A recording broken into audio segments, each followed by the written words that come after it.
Assalamualaikum warahmatullahi wabarakatuh. Waalaikumsalam warahmatullahi wabarakatuh. Hari ini saya akan membawakan materi mengenai community acquired pneumonia. Untuk hari ini saya akan membahas tentang community acquired pneumonia saja, tapi nanti di kesempatan selanjutnya kita akan membahas tentang pneumonia yang didapat di rumah sakit dan pneumonia terkait ventilator. Jadi sebagai pendahuluan, pneumonia komunitas itu masih merupakan salah satu pemimpin dalam angka morbiditas dan mortalitas di seluruh dunia. Teman-teman PPDS ataupun guru-guru saya sekalian pasti bisa menjumpai presentasi klinis daripada pneumonia dari beberapa rentan, yaitu mulai dari yang pneumonia ringan hingga pneumonia berat. Dengan dari pneumonia ringan itu bisa pneumonia yang biasa saja, yang sedang-sedang saja, sampai ke kondisi pneumonia berat, bisa dalam bentuk acute respiratory distress syndrome, kemudian bisa sepsis, ataupun mungkin ke kondisi septic shock. Dan hampir seluruh kondisi pneumonia, baik itu pneumonia komunitas dan pneumonia hospitalized itu dimasukkan sebagai suatu diferensial diagnosis dari segala sesuatu kondisi penyakit gangguan pernafasan. Jadi per definisi ya, pneumonia itu kan adalah suatu inflamasi di paru yang biasanya disebabkan oleh infeksi. Infeksi itu apa-apa saja penyebabnya, itu bisa bakterial, bisa virus, dan bisa jamur. Ya. Tapi kalau virus dan jamur itu nanti ada pembahasan khusus lagi ya, karena virus dan jamur biasanya dia mempunyai faktor risiko tersendiri. Kemudian dari segi klasifikasi, untuk saat ini kita menggunakan 3 klasifikasi ya, CAP, HAP, VAP. Untuk HAP dan VAP sebenarnya pendekatan klinisnya sama, hanya bedanya VAP itu biasanya terkait dengan ventilator. Kemudian pneumonia itu bisa ditransmisikan dengan aspirasi, bisa dengan inhalasi, ataupun dengan bisa melalui mikroorganisme patogenik. Jadi klasifikasinya yaitu yang pertama adalah community acquired pneumonia yang didefinisikan sebagai suatu infeksi akut dari parenkim paru yang didapat di luar rumah sakit. Kemudian ada pneumonia nosokomial, yaitu yang didapat infeksi akut yang didapat pada di atas atau sama dengan 48 jam, dan juga baik itu bisa berupa pneumonia yang di rumah sakit HAP atau pneumonia pada pasien yang terintubasi atau terpasang ventilator. Nah, untuk saat ini tidak menggunakan istilah Healthcare Associated Pneumonia atau HCAP. HCAP ini adalah pneumonia yang dulunya diklasifikasikan didapat di fasilitas care, misalnya di orang-orang yang mendapat hemodialisis ya, atau pasien yang mendapatkan pneumonia setelah hospitalisasi. Saat ini tidak dipakai lagi istilah ini, kenapa? Karena pasien HCAP ternyata kalau kita menggunakan klasifikasi ini maka meningkatkan resiko untuk menggunakan antibiotik yang kelasnya lebih tinggi. Ya, sebenarnya tidak harus kelas yang lebih tinggi. Jadi untuk pasien-pasien yang di hemodialisis atau di nursing homes, pendekatan healthcare associated pneumonia tetap kita kembalikan pendekatannya ke community acquired pneumonia biasa. Nah, dari WHO pneumonia ini dimasukkan dalam lower respiratory infection itu, dan Indonesia sendiri itu tahun 2017, dan dalam jangka waktu 10 tahun, lower respiratory infection itu masih menduduki peringkat ke-9 dari penyakit dengan mortalitas yang paling tinggi ya. Nah, apa-apa saja faktor risiko yang terkait dengan community acquired pneumonia. Jadi ada namanya comorbid. Jadi setiap Anda menjumpai pasien-pasien dengan pneumonia, maka tolong Anda evaluasi kondisi komorbidnya. Ya, kenapa? Karena kondisi komorbid ini akan menentukan pemilihan antibiotiknya. Karena kalau komorbid jelas antibiotiknya langsung dual, langsung kombinasi. Kombinasinya apa itu masalah belakangan.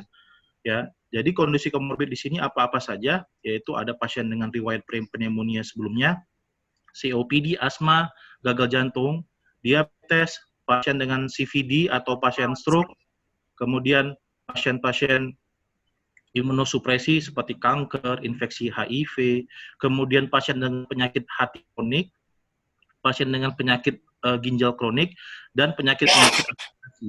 Jadi misalnya pasien-pasien yang berbaring lama, kemudian pasien-pasien kejang, atau pasien dengan GERD atau disfagia, itu semuanya meningkatkan risiko community acquired pneumonia. Jadi kalau pasien-pasien dispepsia ataupun sangkan GERD-nya itu ada, itu boleh Anda masukkan sebagai suatu komorbid untuk terjadinya pneumonia. Kemudian faktor sosial ya, yang paling sering itu ini tadi ya, ada smoking, merokok, alkoholisme, kemudian higienitas gigi yang buruk, kemudian status nutrisi yang buruk, dan drug use, penyalahgunaan obat. Biasanya ini drug use ini yang paling sering obat-obat suntik ya, karena beberapa laporan ternyata orang-orang yang drug use yang menggunakan obat-obat suntik ini, dia ternyata akan meningkatkan resiko terkena MDR patogen. Dalam hal ini adalah MRSA ya. Kemudian faktor lain misalnya kontaminasi dari AC ya, atau sistem air, kemudian daerah yang overcrowded ya, misalnya Mycobacterium, daerah-daerah yang kumuh ya, kemudian non-human host, jadi orang-orang yang kontak dengan hewan peliharaan, kucing, kambing, burung, kemudian kelinci ya, atau binatang-binatang mengerat lainnya. Hampir sama seperti ini juga, tapi yang di sini kalau kita perhatikan juga imunokompromisnya itu bisa banyak ya, bisa autoimun, kemudian pasien-pasien dengan misalnya splenectomy, atau pasien-pasien primary immunodeficiency yang CD4-nya rendah ya, dan satu lagi pasien-pasien dengan HIV. Nah, pada waktu Anda merawat pasien-pasien dengan pneumonia, maka Anda harus berpikir, Anda harus melihat apakah pasien kita ini akan jatuh ke kondisi severe community acquired pneumonia. Jadi kalau dokter, teman-teman sekalian merawat pasien pneumonia, tolong diperhatikan beberapa parameter ini. Kenapa? Karena kalau dokter menjumpai beberapa parameter ini, maka dokter akan menjumpai pasien yang kemungkinan akan berisiko terkena pneumonia komunitas yang berat. Apa-apa saja risk faktornya, yaitu umur usia tua, kemudian kondisi komorbid, cigarette smoking, alcohol abuse ya, ada riwayat penggunaan antibiotik, kemudian tinggal di daerah fasilitas, misalnya daerah kumuh, kemudian status fungsional yang buruk ya, kemudian supresi imun yang berat, dan genetik polimorfisme. Sebenarnya hampir sama juga dengan faktor risiko yang tadi, tapi faktor-faktor risiko ini harus dokter perhatikan ya. Kemudian patogenesisnya. Jadi sedikit saja saya bahas patogenesisnya. Jadi patogenesisnya jelas itu merupakan invasi dan ataupun overgrowth daripada patogen. Kemudian infeksinya itu bisa menyebar ke tempat lain ya, bisa menyebabkan bakteriemia, sepsis, meningitis, emphysema, dan septic embolism. Ini sepsis ini kan per definisi dulu sama sekarang berbeda ya. Kalau dulu kan sepsis itu kan SIRS tambah adanya infeksi, dan dianggap bahwa sepsis itu mikroorganismenya sudah berada di dalam darah, sudah bisa menyebar. Kalau sekarang sudah berbeda, sudah disregulasi daripada sistem imun. Tetapi setidaknya patogenesis pneumonia itu nomor satu adalah gangguan flora normal di faring, kemudian gangguan depresi daripada refleks batuk dan refleks glotis, gangguan kesadaran, dan gangguan mekanisme pembersihan mukosiliar, dan disfungsi makrofag dan disfungsi imun. Nah, kemudian beberapa kuman juga bisa kita lihat mekanismenya.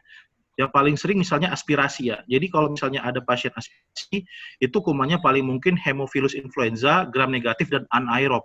Jadi kalau misalnya ada usia tua, stroke berbaring lama, tiba-tiba pneumonia, maka usahakan Anda memberikan antibiotik yang mengcover Haemophilus, anaerob, ataupun gram negatif. Ya. Dan juga kita ketahui infeksi-infeksi laten. Infeksi laten itu seperti Mycobacterium TB, pneumocystis, dan satu lagi contohnya paling sering itu adalah cytomegalovirus. Jadi itu merupakan reaktivasi dari mikroorganisme laten.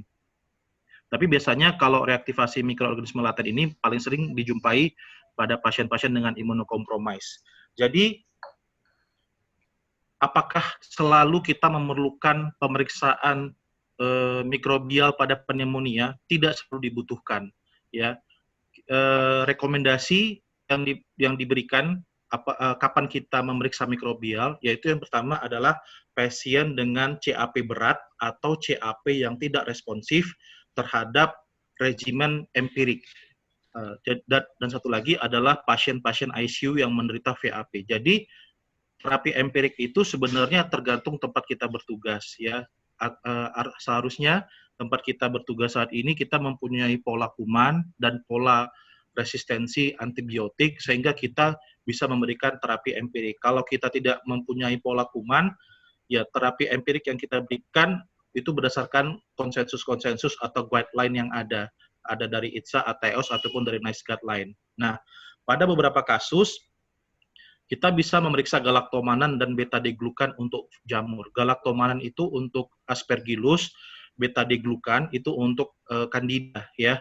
Jadi, tapi tidak semuanya dok, galaktomanan dan beta-glukan kita periksa, kecuali misalnya pasien-pasien yang sudah mendapat antibiotik, ya kan, kemudian kita yakin ini bakterinya sudah tidak ada lagi, tapi tanda-tanda infeksinya masih ada, atau pasien-pasien dengan penyakit paru dengan gangguan struktur paru, atau pasien-pasien imunokompromis, ya. Kemudian untuk virus ataupun patogen atipikal itu banyak pemeriksaan. Kemudian untuk community acquired pneumonia yang paling sering itu menyebabkan infeksinya adalah Streptococcus pneumonia atau pneumococcus. Ini merupakan the most common pathogen. Tapi untuk saat ini sudah mulai ada penurunan angka kejadian infeksi Streptococcus pneumonia. Kenapa? Karena saat ini negara-negara itu sudah aktif melakukan vaksin pneumococcus. Jadi angka-angka infeksi Streptococcus pneumonia sudah bisa mulai diturunkan. Untuk belakangan ini infeksi-infeksi lebih sering disebabkan oleh Haemophilus influenza ataupun infeksi-infeksi yang disebabkan oleh virus seperti RSV, influenza dan lain sebagainya. Kemudian kalau kita berbicara di pneumonia di hospitalized atau nosokomial, patogennya lebih luas, bisa dari gram positif dan juga gram negatif. Namun pasien-pasien yang di hospital itu gram negatif lebih sering dijumpai dibandingkan gram positif. Oleh karena itu, disinilah pentingnya pemilihan antibiotik yang tepat guna. Kenapa? Karena kalau di hospital, kita harus mempertimbangkan antibiotik yang juga mengcover gram negatif. Atau kalaupun misalnya dia kombinasi, dua kombinasi itu harus sama-sama mengcover gram negatif untuk meningkatkan angka kesembuhan kita. Ya. Nah, jadi ini tadi saya kemukakan bahwa tidak semuanya pasien pneumonia harus kita evaluasi kumannya. Apa-apa saja skenario yang mana skenario di mana kita membutuhkan pemeriksaan mikrobiologi pada community acquired pneumonia. Jadi kalau misalnya pasien hospital yang dirawat di rumah sakit, apa-apa saja indikasinya? Yang pertama, kegagalan mengobati antibiotik. Jadi pasien itu sebelumnya rawat jalan, tapi kita kasihkan antibiotik, pasien tidak respon. Itu harus kita periksa.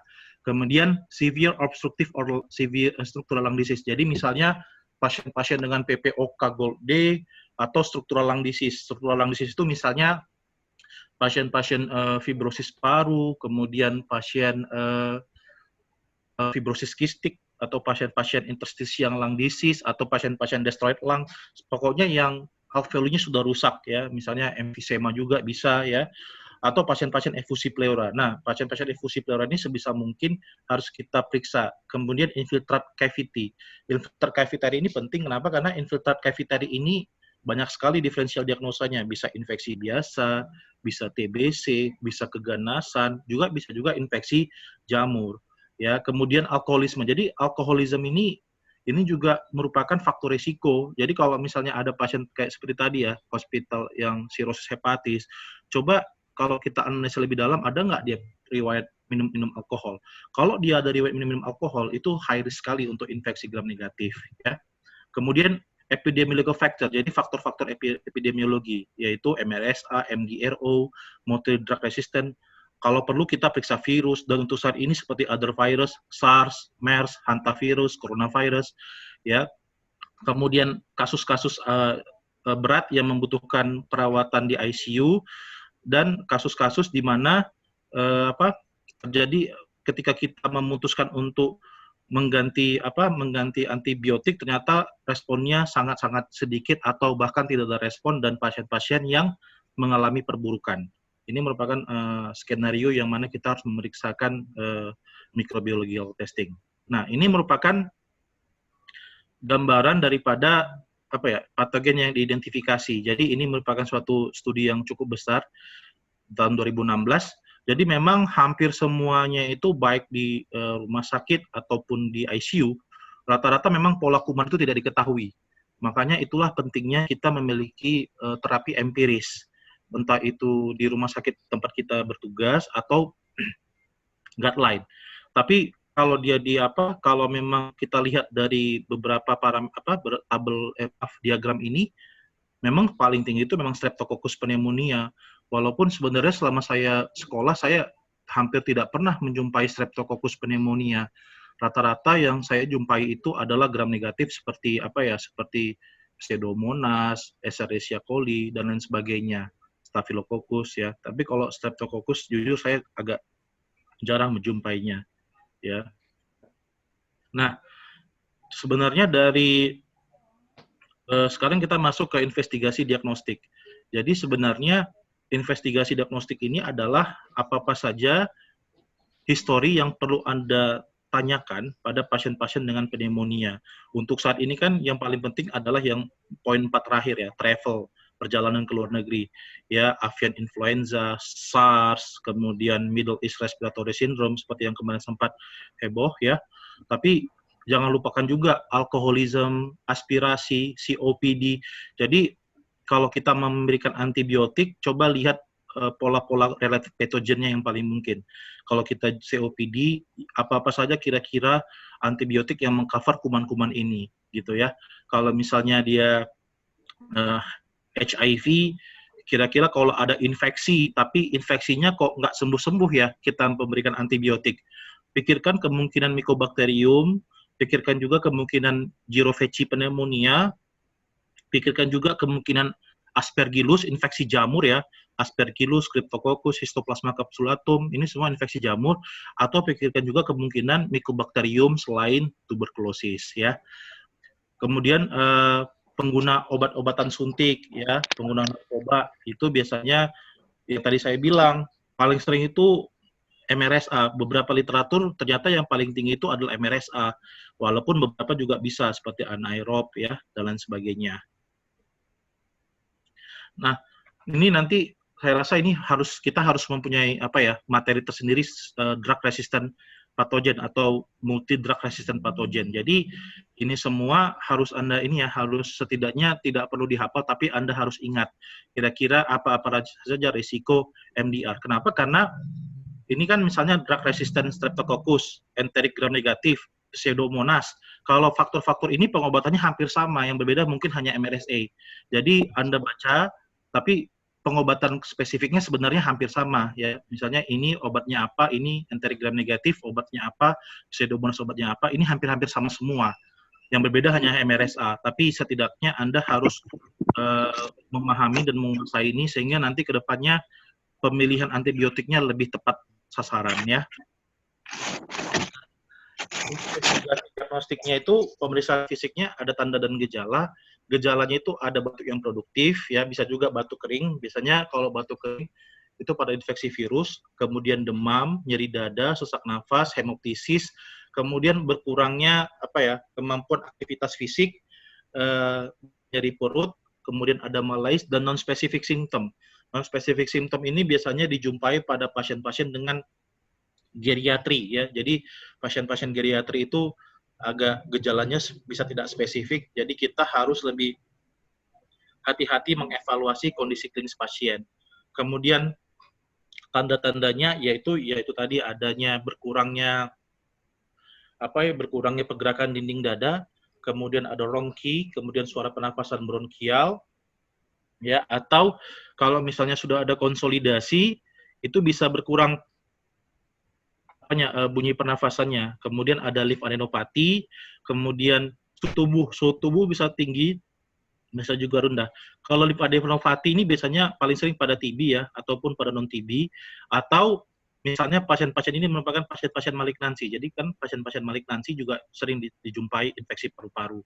Kemudian sesak nafas dan menggunakan otot-otot pernafasan ya. Jadi kalau misalnya dia dyspnea ya kan RR-nya misalnya cuma 10 tapi dia sudah menggunakan otot pernafasan sternocleidomastoideus 100 anterior, itu harus kita evaluasi. Cyanosis dan gangguan mental status. Kalau dia sudah cyanosis ataupun gangguan mental status, jelas ini kondisinya sudah buruk ya. Nah, jadi fototoraks ini investigasi diagnostik fototoraks. Jadi fototoraks chest radiografi ini merupakan standar metode untuk diagnosa pneumonia.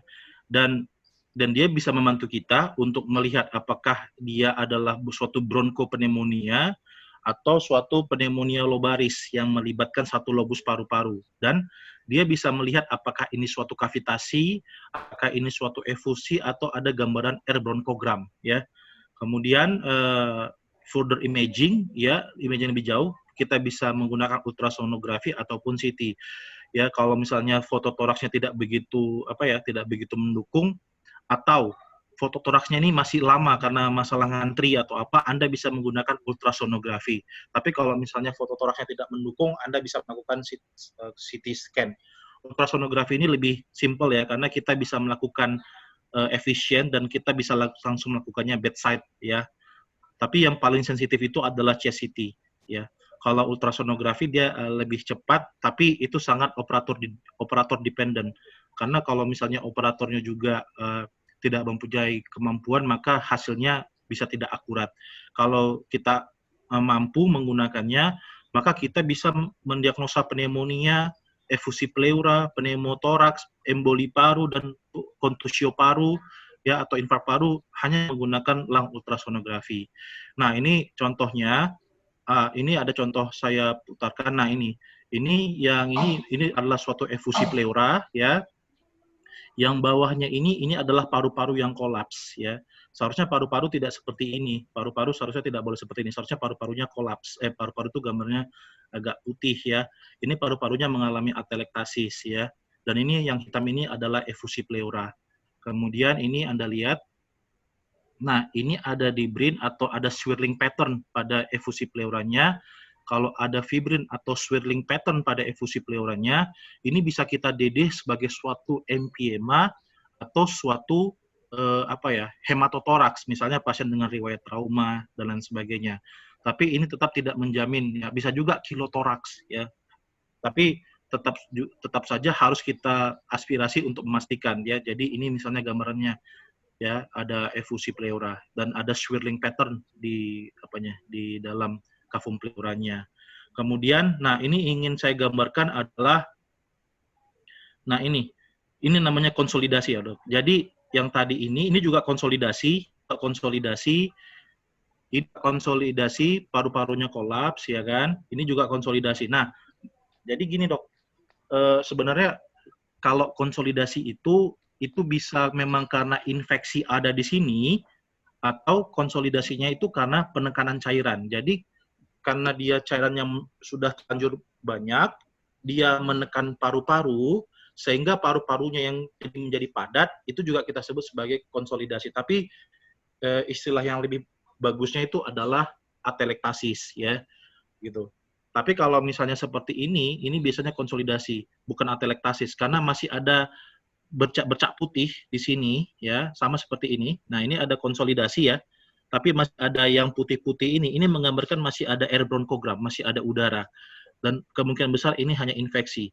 Kalau dia massa, keganasan, atau kanker paru misalnya, ini dia betul-betul padat dan tidak ada gambaran air bronkogram sama sekali. Ya. Nah, ini juga bisa membantu kita apakah kita bisa melakukan biopsi atau tidak. Karena kalau misalnya air bronkogramnya masih sangat banyak, ya, kalau kita melakukan tindakan misalnya kita melakukan biopsi paru-paru, kalau air bronkogramnya masih ada, maka risiko pneumotoraksnya akan sangat besar. Tapi kalau misalnya dia sudah padat semua, tidak ada air bronkogram lagi, artinya sudah tidak ada udara yang masuk ke parenkim parunya, tindakan tindakan biopsi kita sangat-sangat aman karena sangat minimal risiko pneumotoraks ya. Nah, Kemudian kita masuk ke investigation diagnostic. Jadi laboratorium dan biomarker apa yang bisa kita pakai untuk diagnosa pneumonia. Jadi pemeriksaan darah yaitu complete blood count, ya, eritrosit, leukosit dan lain sebagainya. Kemudian marker-marker inflamasi, kemudian fal hati, fal ginjal dan saturasi oksigen. Oh iya, satu lagi. Jadi kalau pasien-pasien dengan gangguan paru dan gangguan jantung itu tadi pada waktu case of death sebelumnya itu saya lihat tanda-tanda vital itu hanya tekanan darah, heart rate, respiratory rate dan temperatur. Jadi kalau kita menjumpai pasien dengan sangkaan kelainan paru-paru, tolong periksa oksigen karena saturasi oksigen merupakan the fifth vital sign. Jadi tekanan darah, heart rate, RR, temperatur, dan satu lagi tambahkan saturasi oksigen. Karena saturasi oksigen itu adalah the fifth vital sign. Semua pasien yang keluhan sesak nafas, Anda harus memeriksakan saturasi oksigennya, ya. Jadi sangat-sangat membantu. Karena kadang-kadang ada juga pasien yang tidak nafas, tapi saturasi oksigennya pun, misalnya emboli paru kronik, ya, itu biasanya pasiennya tidak sesak nafas, tapi saturasinya rendah, 90, 91, atau pasien PPOK, dia tenang-tenang aja, tapi saturasinya 293, tapi PCO2-nya tinggi. Jadi tolong gunakan saturasi oksigen pada semua pasien dengan keluhan sesak nafas atau pasien dengan kecurigaan paru dan kelainan jantung. Kemudian periksakan kultur, ya, kultur sputum dan kultur darah. Kemudian tes urinari antigen itu biasanya sering kita pada pneumokokus dan legionella, tapi saya sampai saat ini belum pernah melakukan pemeriksaan ini, ya. Kemudian nasopharyngeal sample, ya, misalnya pengambilan swab, ya, untuk infeksi virus atau infeksi bakteri lainnya, ya. Kemudian, nah ini inflammatory marker. Jadi tolong biasakan dokter-dokter teman sejawat sekalian, kalau teman-teman dokter PPDS jaga di IGD, bertugas sebagai di ruangan, tolong periksakan inflammatory markers ini, minimal CRP. Lebih bagus lagi procalcitonin, karena ini menggambarkan bagaimana kondisi inflamasi dalam tubuhnya, seperti itu, ya. Jadi kalau ada pasien masuk, ya, pasien pneumonia, batuk, demam, sesak nafas, langsung periksakan inflammatory markernya. Jangan tunggu perburukan kita jumpai baru kita periksa, ya.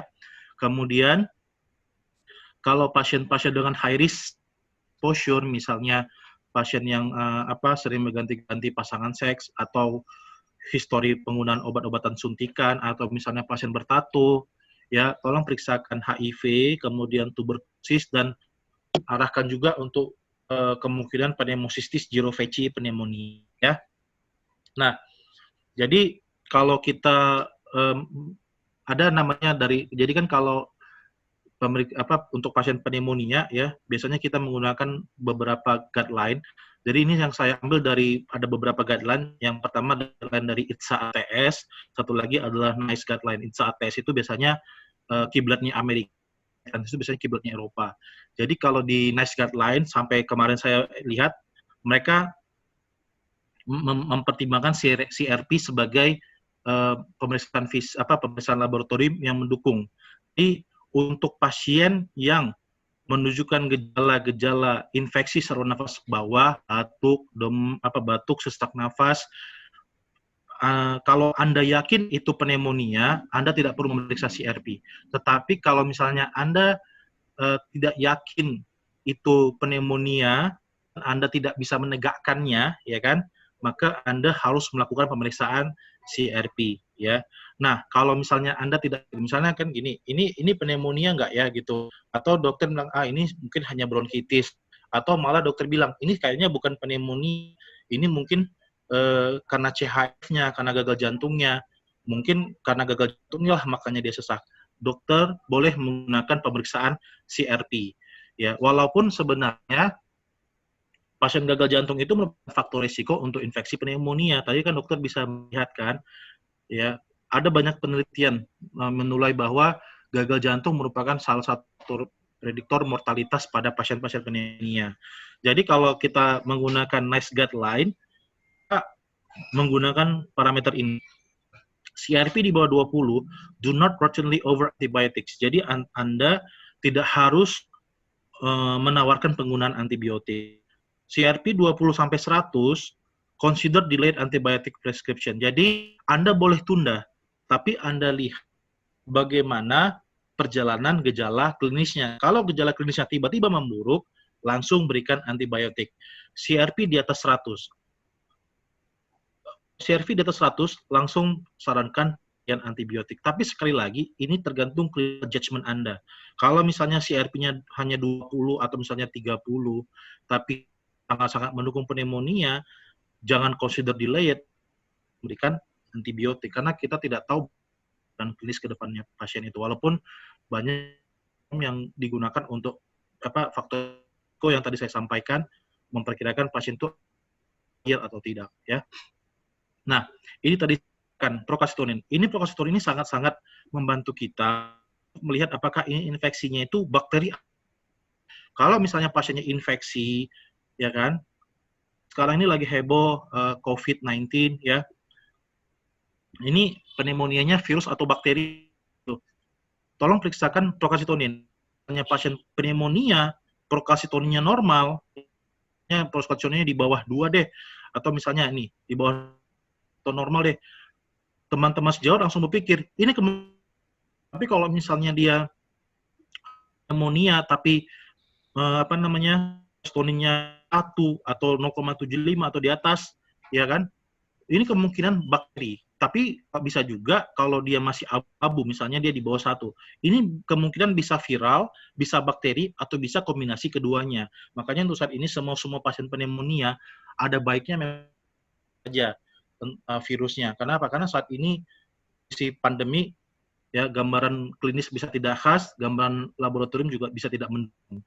Jadi memang procalcitonin sangat membantu. Tapi kalau klinis infeksinya sangat jelas, ya, pikirkan kemungkinan virus atau pikirkan juga bakteri, juga kombinasi dengan virus. Tapi biasanya procalcitoninnya klinisnya sesak, berat, jarang sih bakteri, lebih ke virus. Karena bakteri biasanya kalau dia klinisnya berat, biasanya sangat meningkat, ya. Nah, ini juga dok ya, apa-apa saja yang kita periksa.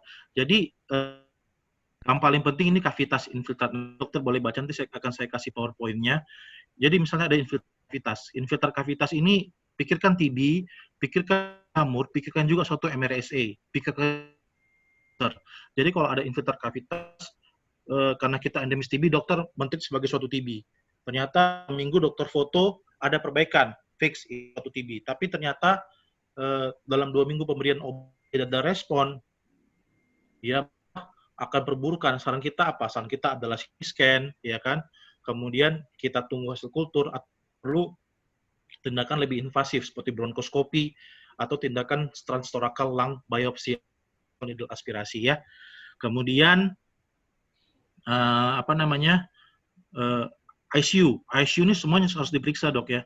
Jadi kalau dokter ada nanti stase ICU, ya, dokter itu harus melihat bronchoalveolar lavage. Jadi dari elang ETT-nya itu, ya, itu biasanya bisa kita aspirasi, bisa pakai suction, ya. Tapi kalau suction agak susah, ya.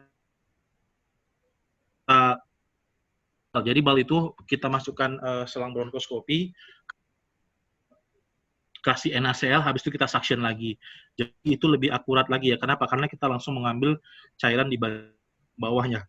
Kemudian efusi pleura. Jadi semua pasien efusi pleura yang di atas 5 cm itu Anda harus periksa dengan guiding torakosintesis, ya. Kalau bisa memungkinkan pemeriksaan kultur untuk melihatnya, ya.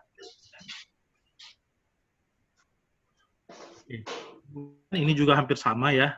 Jadi kalau yang paling penting, dok, kalau dokter jumpa pasien di ICU, ya, tolong periksa. Dan hospital pasien, kalau misalnya dia lagi musim influenza, maka dokter boleh pemeriksaan PCR influenza, ya. Atau saat ini kan lagi heboh SARS-CoV, ya, COVID-19. Jadi kalau COVID-19, ya, kita harus periksa ini PCR COVID-nya, ya. Itu ya. Nah, saat ini kita ke sistem scoring. Tadi Dr. Naldi ada ya mengemukakan, kita juga mengemukakan bahwa ketika kita menjumpai pasien-pasien pneumonia, karena sistem scoring, sehingga kalau dokter-dokter atau kita bisa tahu bahwa oh beginilah sistem kondisi waktu masuk. Jadi kalau misalnya yang paling sering digunakan itu nomor 1 adalah pneumonia severity index. Jadi pneumonia severity index ini merupakan salah satu yang paling sering digunakan, tapi pneumonia severity index ini agak sulit. Kenapa? Bukan sulit ya, agak ribet. Kenapa? Karena kita selain menggunakan faktor demografik, juga kita menggunakan data laboratorium. Ya, data laboratorium sangat banyak, meliputi AGD, kemudian kadar elektrolit, kadar glukosa, ya, gitu. Tapi ini juga bisa membantu kita. Jadi kalau misalnya Anda pneumonia CAP, PSI skornya berapa? Misalnya kelasnya 4. Kita tahu nih, ini kalau kelas 4 berarti ini pasiennya kondisinya sudah buruk. Tapi kalau misalnya kelasnya 1, kelasnya 2, atau kelasnya 3, oh mungkin ini pasiennya kondisinya klinisnya bagus. Tapi kalau misalnya tiba-tiba perburukan, nah berarti ada sesuatu yang salah di situ. Atau ada komplikasi yang tidak tertangani. Ya. Kemudian kalau dia dari ITSA ATS, mereka menggunakan kriteria ini. Ya. Kalau dia, ini untuk kriteria Xavier ya. Jadi kalau misalnya dia kriteria mayor, salah satu septic shock dengan kebutuhan akan golongan vasopresor atau memerlukan mekanisme, setidaknya ada 3 kriteria ya, ada confusion, hipotensi, infiltrat multilobar. Tadi kan kasusnya infiltratnya kayaknya sangat sedikit ya. Jadi saya nggak setuju sebenarnya pasien ini kemungkinan pneumonia berat karena infiltratnya bukan multilobar ya. Kemudian PaO2 per FiO2 di bawah 250 ya kan. Nah, ini kita pakai 3 kriteria. Kalau 3 kriteria ini ada atau salah satu dari kriteria mayor, maka ini kita jatuhkan ke pneumonia severity ya, atau pneumonia berat. Nah, ini tadi yang disampaikan Dr. Naldi. Jadi CORP 65 ini mudah, ini disarankan oleh NICE ya untuk membantu mengklasifikasikan pasien ya. CORP itu tadi sudah dikatakan adanya confusion, urea, RR-nya berapa, blood pressure-nya berapa, umurnya berapa. Jadi kalau misalnya CORP-nya itu 0 sampai dia 3 sama dengan 3, dia mortalitasnya tinggi. Tapi walaupun dia 0,1,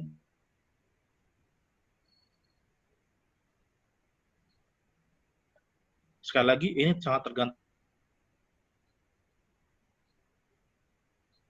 kita rawat atau kita inapkan, ini sangat-sangat tergantung clinical judgment kita. Nah, kalau bagaimana teman-teman kalau bertugas di IGD? Kalau teman-teman bertugas di IGD hampir sama ya teman-teman ya. Jadi tolong lihat ini saja, apakah ada respiratory insufficiency, kriteria, dokter boleh memulangkan ya. Tapi sekali lagi ini tergantung clinical judgment. Kalau 1 sampai 2 perlu dirawat, kalau kriteria di atas sama 2, maka ini harus kita rawat di ruang intensif ya. Nah, ini tadi ya. CORP 65 itu memang dia sensitivitasnya rendah. Ya, jadi kalau misalnya dia sensitivitas rendah, artinya kalau belum tentu ini berat. Artinya kalau CORP 65-nya 1, belum tentu nyari dari CORP 65 ini dia tidak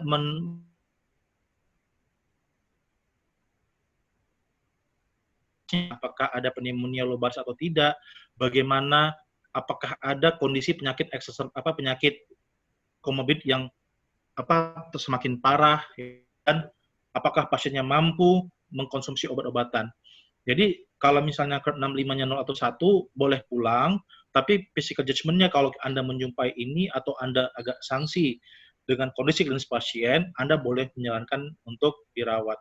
Tapi kalau CORP-nya 65-nya sudah di atas 2 atau 3, ini biasanya sih lebih ke sepsis ya. Ini memang harus dirawat di medical ward atau di ICU ya. Nah, manajemen. Jadi manajemen ini saya kali ini akan fokus ke antibiotik saja karena ini yang paling penting. Untuk kebanyakan pasien kita yakin bahwa etiologinya nggak diketahui.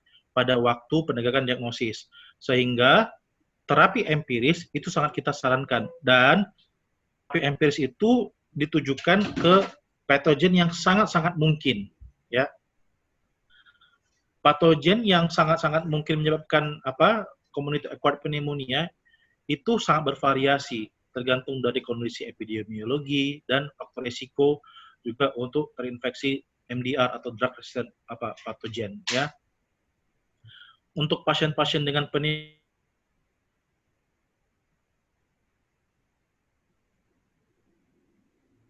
pola kumannya lebih luas, sehingga pengobatannya itu harus lebih luas juga cakupannya, ya. Nah, nomor 1,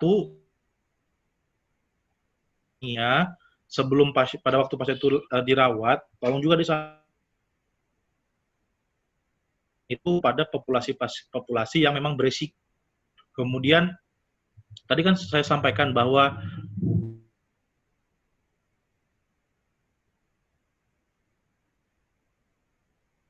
influenza kita juga bisa menurunkannya. Kenapa? Karena penggunaan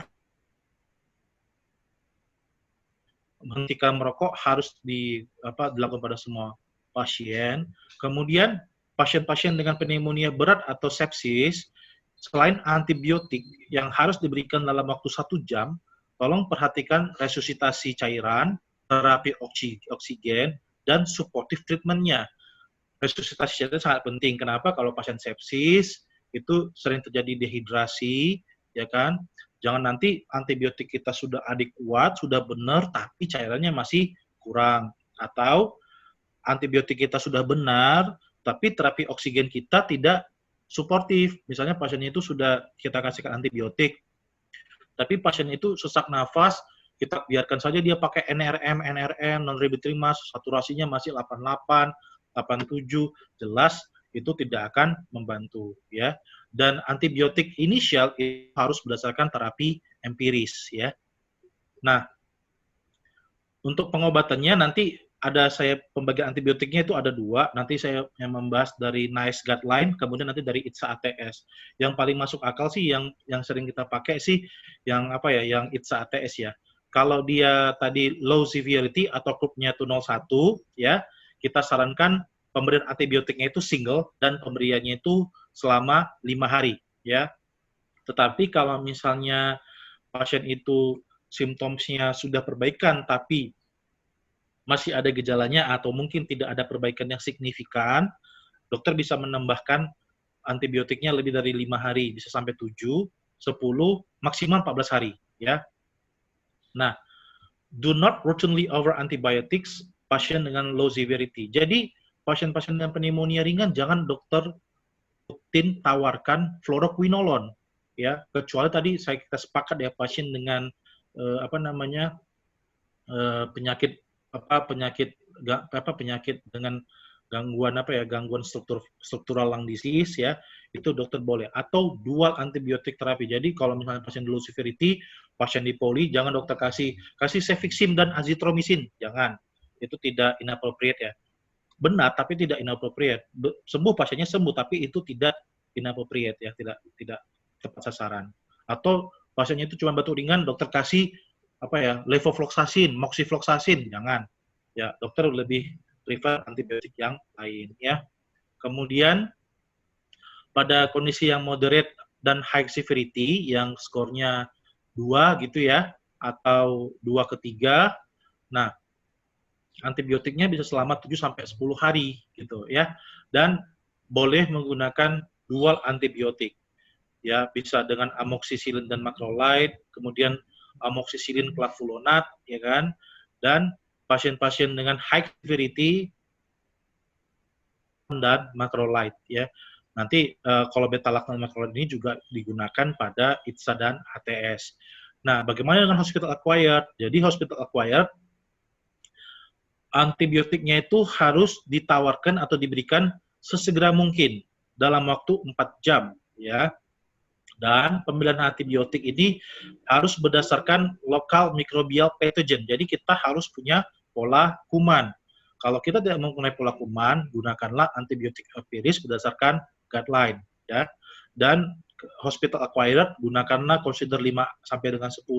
Tapi sekali lagi, kalau klinisnya sudah perbaikan tapi Anda rasa belum optimal, maka Anda boleh memberikan selama sampai 14 hari ya. Nah, pada pasien-pasien dengan ini terapi empirisnya itu diutamakan untuk ke Streptococcus pneumonia, karena Streptococcus pneumonia ini merupakan kuman yang paling sering dan yang paling virulen ya, dan patogen yang atipikal. Kalau misalnya dia ada komorbid, tadi penyakit jantung, penyakit liver, alkoholisme, ya kan, smoking, dan penggunaan antibiotik sebelumnya dalam waktu 90 hari, ya kan, Anda harus mengobati yang mengcover beta-laktamase, ya, beta-laktamase producing. Jadi misalnya beta-laktamase ini diproduksi oleh influenza, Moraxella, dan MSSA. Jadi contohnya yang bisa mengcover beta-laktamase misalnya ampicillin subactam, amoxicillin clavulonas, cefoperazone, piperacillin tazobactam. Untuk pasien struktural lung disease, sekali lagi saya tekankan bahwa kita harus memberikan obat-obatan yang mengcover Enterobacter seperti E. coli dan Klebsiella ya. Nah, ini regimennya. Kalau misalnya rawat jalan tidak ada komorbid untuk atau faktor risiko MRSA atau Pseudomonas, maka pilihannya adalah amoxicillin atau doxycycline atau macrolide ya. Dokter boleh pilih salah satu. Tapi dengan komorbid pilihannya adalah amoxicillin atau cephalosporin. Amoxicillin cephalosporin ini sebenarnya golongan beta-lactam dan anti beta-lactamase ya. Jadi boleh dipakai atau cephalosporin dan macrolide atau kombinasi atau single terapi dengan respiratory quinolone. Jadi kalau misalnya ada pasien dengan comorbid, Anda boleh pakai cefixime kombinasi dengan azithromycin atau quinolone sendiri. Jangan lagi Anda pakai levo ditambah azitro ya. Pilih salah satu ya. Seperti itu. Dosisnya Anda bisa baca di sini ya. Azithromycin 1 hari pertama 500, kemudian 250 dosis kedua selama 4 sampai 5 hari.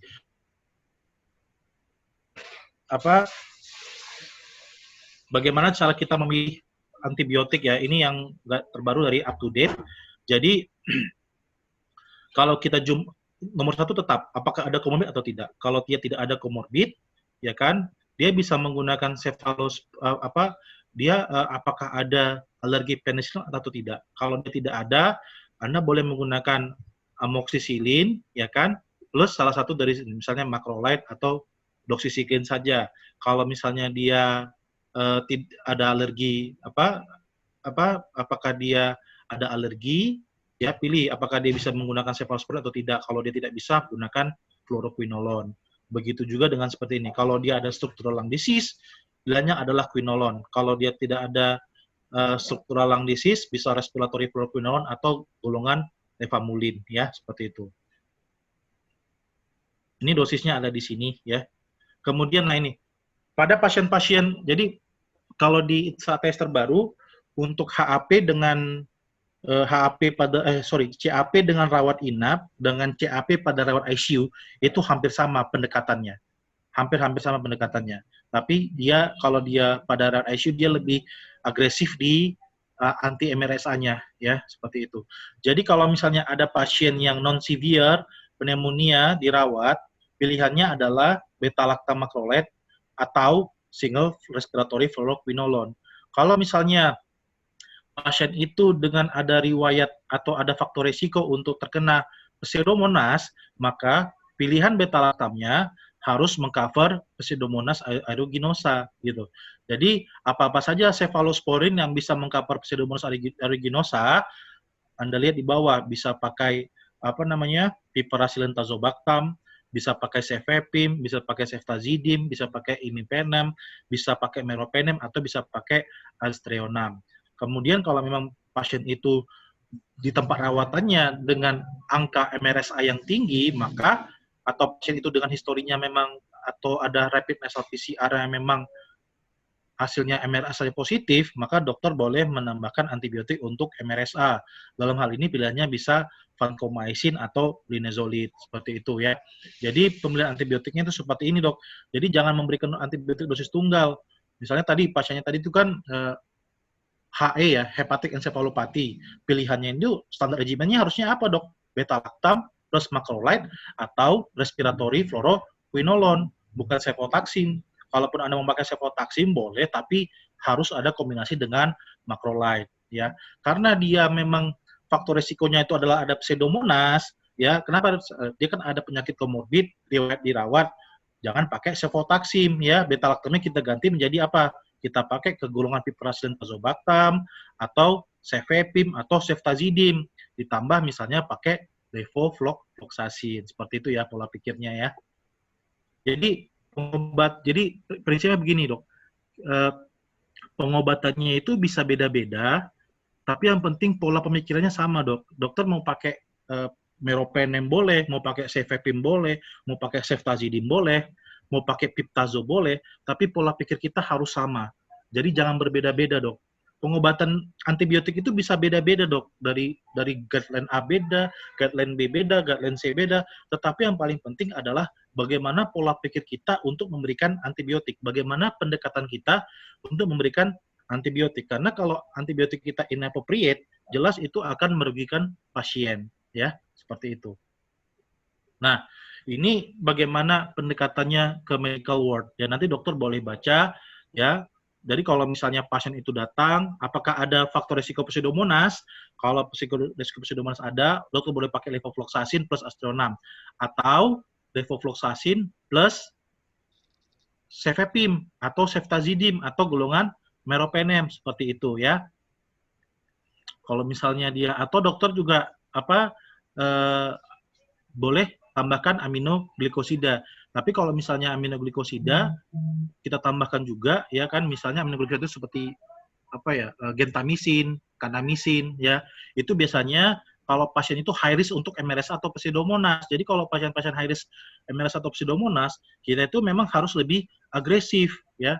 Kemudian kalau misalnya pasien itu MRSA, itu bisa kita pakai golongan vancomycin ya kan, levofloxacin plus aminoglikosida. Jadi boleh, Dok ya, kita bisa menggunakan sampai 3 antibiotik kalau memang pasien itu mempunyai faktor risiko yang jelas ya.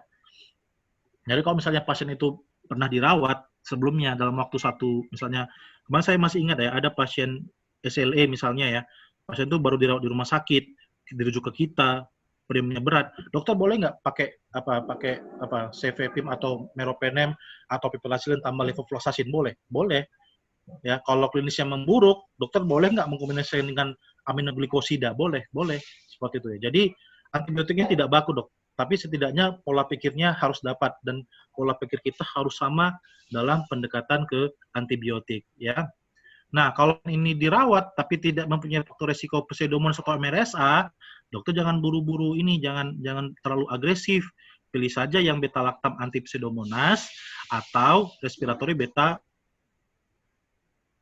pakai beta-lactam plus doxycycline atau beta-lactam plus macrolide. Tapi kalau misalnya dia sudah faktor risiko pseudomonas ada, faktor risiko MRSA ada, itu sudah berubah semua regimennya, Dok. Tapi pada prinsipnya sama semua ya.